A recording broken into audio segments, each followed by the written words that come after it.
Because I work with Legacy Farmer, I no longer have that anxiety when I do go to the bank. I'm not nervous, shaking, not really sure how to do it. I can approach it with some real confidence.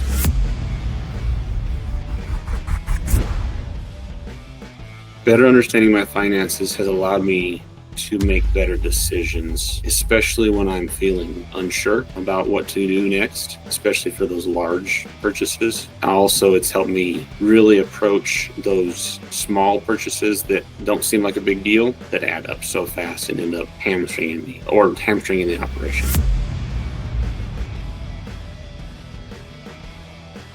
A lot of it was really based in some sort of Excel sheets, Google Sheets, and a lot of last minute sort of things. So we would, up until we needed stuff, we would not do anything or just piecemeal little bits of, pay some bills here, record a payment or two here. A lot of looking at the account and say, hey, we've got X amount of dollars, we can spend this much today.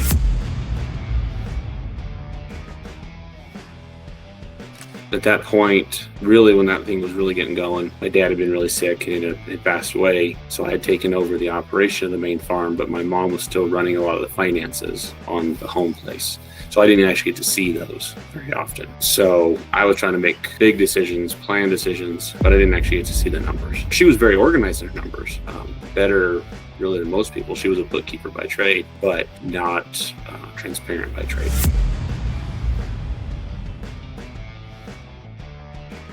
I was a partial owner in the LLC after college. My contribution was my truck. I was able to help make decisions, day-to-day decisions, when to do something with crops and whatnot. I could push for, we should go purchase this or whatnot. So I had some leverage, but no, I did not know the books in any way, shape, or form. He was really bad about keeping stuff in his head as far as, what cows were doing what or how old something was. Everything was in his head. He was really good with numbers. There was some past financial issues in the 80s that they went through where he was running the books, and then a big argument, and then my mom took over the books. I don't know. I was a little bitty for that whole mess. They did survive the 80s with the 15-16% interest stuff. So that definitely colored their approach to finances.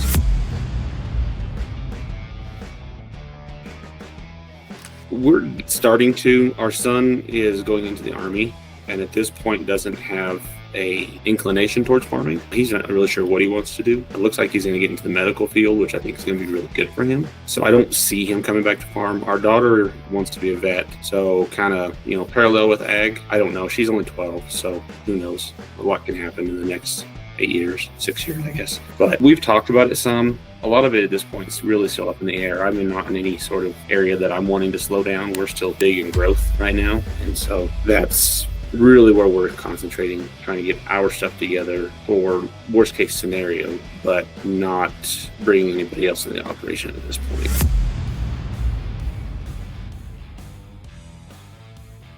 We went through a couple of really bad crop years. We lost 2 years in a row. We got hailed out on some crop, and another year I did a really bad job of planting because I didn't know what I was doing. We ended up purchasing another piece of ground the year after my dad passed. It was something we've been working for about a decade. We've been working towards purchasing this piece of ground, working with the owners and whatnot, and we got it done based on numbers that we were able to put together, but had a lot of buyer's remorse after the first 6-7 months. We realized how big of an issue that doing that was because of the shape the place was in. We knew it was rough and needed work, but we didn't realize how bad it was. That was also about the time we started finding out, because I had assumed some debt from my dad's passing. We found out how much that side of the farm had been subsidized by my mom's farm in Texas. So there's a whole other farm that I'm not part of that was her inheritance that had been subsidizing the home place that I wasn't aware of. So we got to learn those things. So when we started having to pay, $10,000-$20,000 payments that we weren't expecting, that's when we realized we had to do something, because we had payments due that we weren't expecting,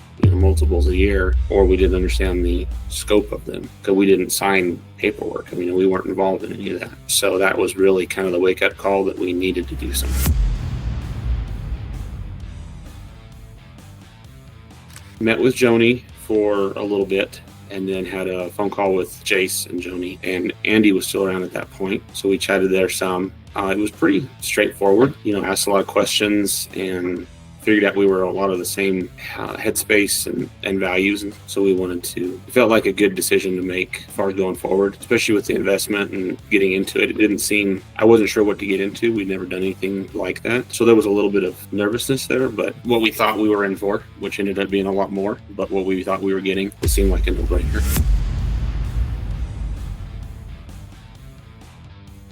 That's really the part that we weren't expecting. We talked about it a little bit early on, not early people to join, but we were kind of towards the beginning of it. So kind of the beginning of all that getting built up and going. So that was really interesting to be part of. It definitely gave me a community.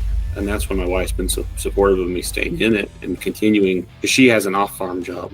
At that point, I had an off-farm job too, full-time myself. And so that really helped get some structure and some guidance, because one, it helped me realize how overwhelmed and stretched out I was. And so, I was farming at night and working during the day.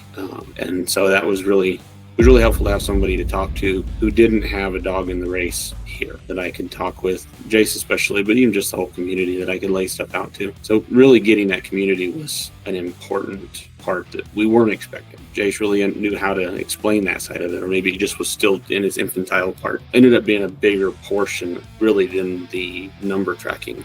In my mind, it's been a bigger part of being part of Legacy. So Legacy Farmer has helped me find a community of people who are going through similar problems, regardless of what they grow, regardless of how big they are. The problems we face tend to be oddly familiar and basically the same most of the time, regardless of the size of the operation.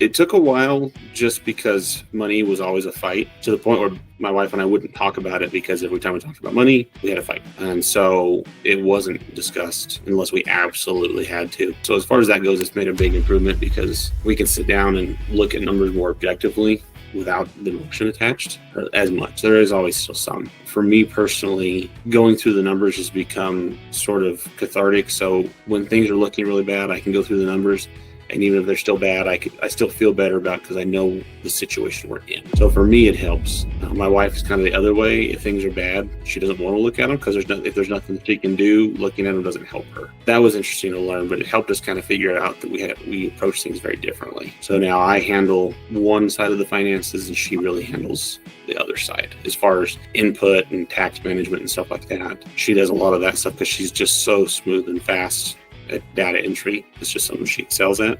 So she handles that side, but without really necessarily making those decisions. So we've kind of delegated that and split it, and that's helped a lot. And so now it's not a fight when we talk about money.